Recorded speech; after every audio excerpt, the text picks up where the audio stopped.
All right, it's good to be here.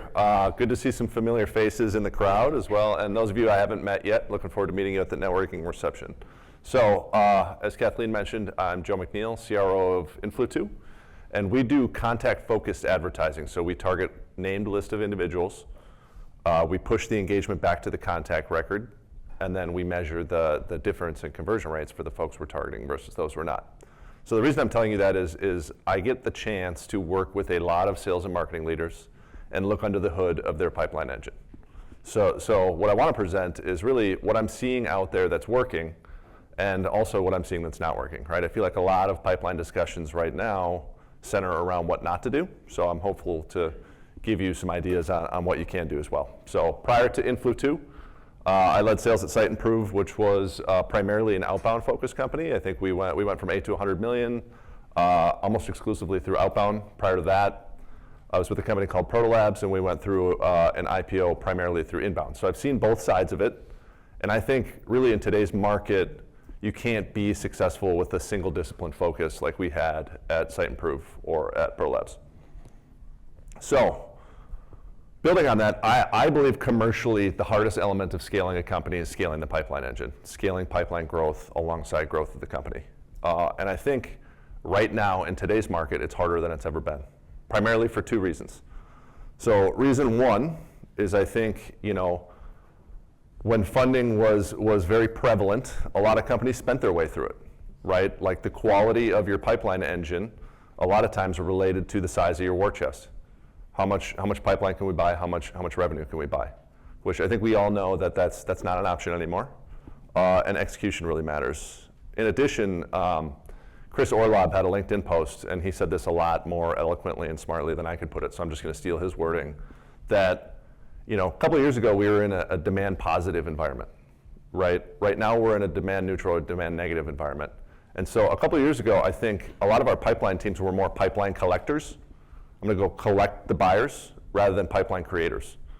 And I think in today's market, people are a lot more diligent in the tech they add and the things they buy, and you really need to work a lot harder to create that pipeline.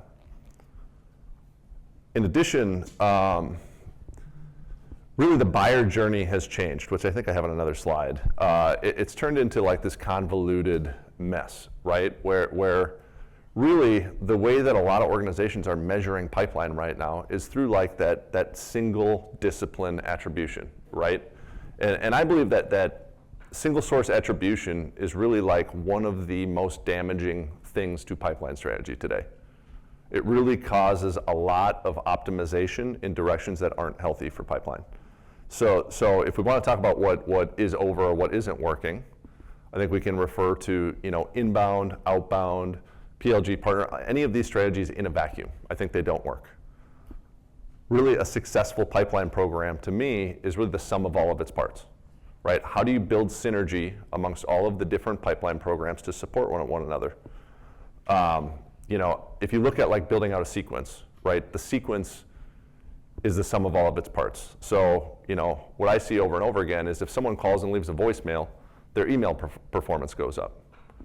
Right? But if you were to look at that individually, you'd say, no one ever calls us back. Why do we leave voicemails? It's a waste of time, right? If you zoom out to pipeline strategy, almost every time an organization adds outbound sellers, inbound leads go up, right? Anytime marketing launches a campaign, goes to an event, does webinars, outbound conversions go up, right? Yet we still look at success in a vacuum in a lot of ways and really only attribute these things to one singular event. So one thing that's really divisive right now is outbound, right? Like there's a lot of eulogies being written on LinkedIn about the death or impending death of outbound, right? And a lot of these posts really center around the declining reply rate of emails and the declining engagement to SDRs, right? It also looks at, how efficient are our SDR teams and how many SDRs are hitting their numbers, right? The funny dichotomy to that is, I'll have to go back, is that Pavilion did their pulse survey around June last year about go-to-market leaders' top initiatives for H2. Outbound was the top one. So it's dead, but it's also very popular, right?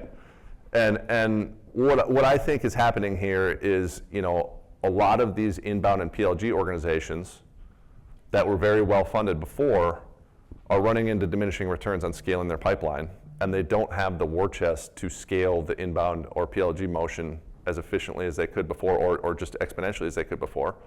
So a lot of organizations are adding outbound. Just talked to one at lunch, right? Unfortunately, some of the way that they're doing it is just kind of adding it in its own little vacuum.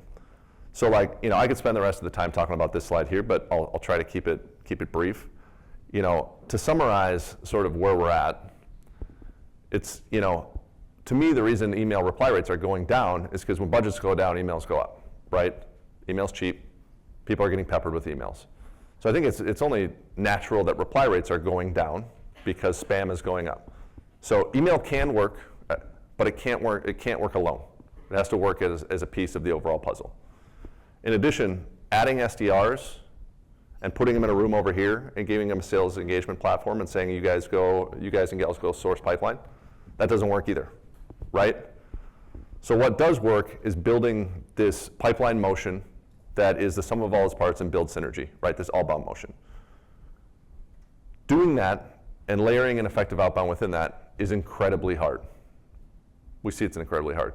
But the way I like to look at it is incredibly hard is a huge opportunity for all of us in this room, right? When something is very hard, it presents the opportunity for operators and companies that can execute, right? There's an incredible opportunity to differentiate yourself as a company if you can execute a very quality pipeline motion and build pipeline, because a lot of your competitors can't. 2 years ago, everyone was winning, but it was smoke and mirrors. It wasn't sustainable. So right now is the time where if we build this, that we can really do it in a way that differentiates ourselves. So what do I see as like the internal building blocks at the highest level? And I'll zoom in, right? One thing that we see is that the companies that are winning are focusing on how are we influencing prospects in a number of ways to get them into our pipeline. If someone raises their hand on your website, or if a BDR calls them and they agree to a meeting, it's not that one individual activity, but that's the reason they came into the pipeline. It's all of the parts together, right? It's also, how do we measure the pipeline quality in a way that everyone's aligned on, that's very binary and easy to define? This one might be a little divisive, but like what I see is goals are throttled by revenue attainment, right? If you have an SDR leader and they're comped on a number of opportunities that they hitting that goal alone gets throttled by the company's revenue attainment or their territory's revenue attainment for that quarter. So they keep the big picture in mind all the time. And then Sam's talked about this a lot, but it's just building a go-to-market team, building a pipeline team that wins together or loses together, right? You can't be at a board meeting or a QBR and sales is 65% the target, but marketing is 170% the target, right? You can't be in those situations. Everybody wins together, everybody loses together. And here's the chart I talked about. The other piece is how much support is the pipeline team getting, right? If we think about enterprise sellers in an organization, they're very experienced. How many resources does an enterprise seller have at their disposal to get an opportunity over the line? CEO will jump on a call. Product lead will jump on a call. The board will sometimes influence it, right? Anybody within the company, they have solution architects, they have everything. Anybody at the company is there to hop in and help them close that deal. Now let's look back. How many resources does an enterprise SDR or that enterprise AE have in creating an opportunity? Can they draw upon anyone in the company's network? Can they bring anyone to the table to help get that opportunity created? Mark Whalen, the CRO at Box, was here last year, and he said something that really resonated with me, and he talked about how they really fixed a lot of their pipeline problems as they created this idea that everyone in the company is a part of the pipeline team. The pipeline is everyone's remit. So if there's someone in the product leads network that can help get a deal into an opportunity, then they're responsible to jump in and help. So I think a big thing of what I see is the companies that are doing really well view pipeline as a company problem, not just like the pipeline team over here, not the top of funnel team. So to zoom in a little bit, and if we think about executing a successful pipeline motion more at the frontline level, and specifically, on the outbound side, the top companies have a very prescriptive ICP, right? That is, here's who our top tier customers are, or prospects are, and here's who they are not, right? There's a lot of this that's a mile wide and an inch deep right now, right? And I think sometimes when pipeline is challenged, the natural reaction is I need to do more and I need to go wider. When in reality, a lot of times it's opposite of that. It's like we need to be more prescriptive and more focused. That ICP needs to be aligned across the entire org. If you ask sales leader, marketing leader, post-sales leader, product, who is your top tier customer, who is your ICP, they all say the same thing, right? Within that ICP, we want to have a grading scale. Like not all accounts are created equal within that. And then on top of that, we need to have the buying groups mapped, right? People buy, not companies. So who are our primary buyers within that account? Who are the people that influence deals? And who are the top people we want to get all the way down? Lastly, and this one sounds really obvious, but this is like the most common issue I see amongst companies who are struggling on the pipeline side, is marketing, sales, they're focused on different audiences, right? You cannot build an effective pipeline motion or outbound motion if you're targeting different folks, different companies, different personas. On top of that, positioning and messaging within those persona groups needs to be aligned amongst all those groups. You see that sometimes too, where they have different positioning, different messaging. Marketing says something different than what sales says, right? The second piece, this one's specific to outbound.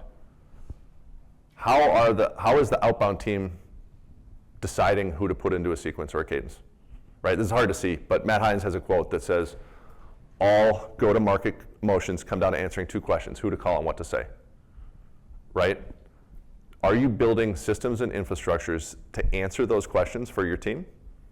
Providing them a prescriptive list of who the warmest people are within their ICP to call? Or do you have SDRs answering that question for you, right? I love SDRs to death, but they tend to have the least experience in the commercial team. So do we want them to be the ones answering the most important question? Do we want them to be the final decider of who they're going to put in a sequence or a cadence? Or do we want to put systems in play to answer this for you?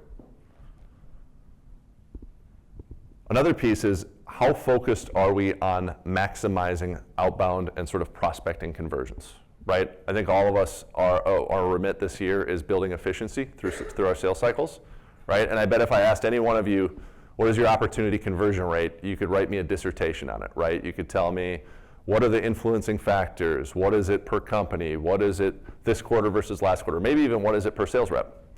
But if I asked you, what is your prospecting conversion rate? Could you answer that? Could you answer what are the factors that cover it? Because prospecting conversion rate has a profound impact on your sales unit economics as well. So I can give you a couple ideas of what we see through our data. Multi-threading is not just an opportunity thing, right? We all know that multi-threading opportunities, creating more engaged contacts within an opportunity, has a very big impact on conversion rates. What we see is it also has a big impact on prospecting rates. If you reach out to multiple people within the same account while you're prospecting, you will convert higher. That doesn't mean send them all the same email though, which I'm sure we've all experienced. So persona-specific messaging. On top of that, if marketing has created engagement with those folks, even better, right?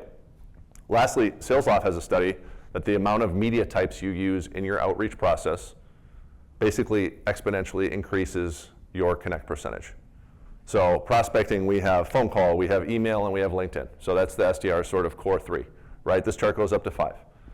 So what other support are they getting from media types that the prospect can put together as a cohesive process that can help it? There are, are your ads connected? Are you doing any mailing campaigns, gifting campaigns, videos? There's a lot of different things you can do, but are you leveraging those? Because if you want to differentiate, leveraging those is important. I think another thing that we see is core fundamental is about 5 years ago when I was really deep in the SDR world at my past company, personalization was how you differentiated yourself in the market, right?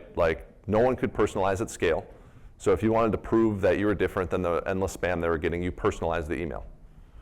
Right now, for better or worse, AI has sort of created a scalable and efficient way to personalize at scale.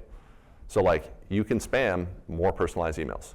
So what I see is the companies that are winning right now are humanizing the prospecting process, right? If you can prove that you are a human trying to connect to another human, you know the same people, you understand their business, and you want to talk to them about how you could impact that, you're going to be in the top 1% of outreach that person is getting. So humanization, how you humanize it, really matters. That'll impact your conversions. This one is less on the prospecting side. This is more in the sales process, but I just wanted to talk about how aligned, an aligned motion here can impact your efficiency. Is that, this is an EBSTA study, but it talks about engagement impacting win rates and velocity, right?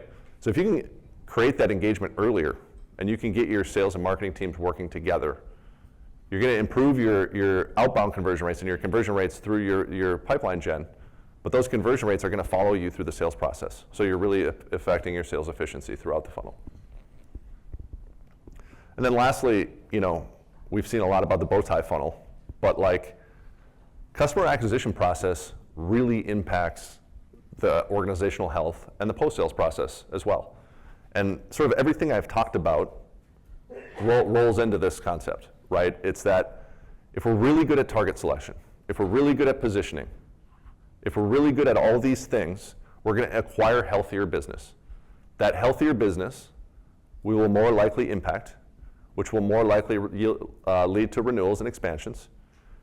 And more renewal and expansion revenue is table stakes now, but like it will also help you in the future with your top of funnel goals, right? If your unit economics improve on the post-sales side, you don't need to outrun it on the new business side, right?